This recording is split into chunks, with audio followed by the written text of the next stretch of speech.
Yung panghingi ng pera, dahil ginagamit lang daw sa personal use. May katotohanan ba ito, Charisse? Sobrang nakakahiya kay Miss Oprah kung talaga matatranslate lang talaga sa kanya itong news na to. Yes. Kasi never po kami humingi ng tulong kay Miss Oprah.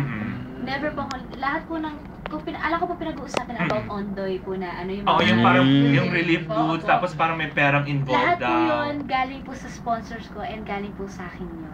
Galing po, hindi po ako humingi ng tulong kay Sir David, hindi po ako humingi ng tulong kay Miss Oprah o kay Miss Ellen, sa lahat po ng mga tumulong sa akin, hindi po ako humingi ng tulong. So, dito lang po talaga sa Philippines, mga sponsors ko po and from me, galing po sa akin. Yes, kasi lakay parang... Narinig ko po yung news, kasi nahiya ako bigla.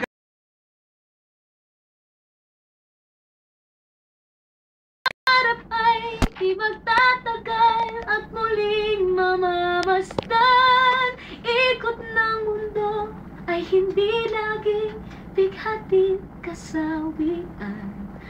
Ang pangarap mo ay makakamtan, basta't maghintay.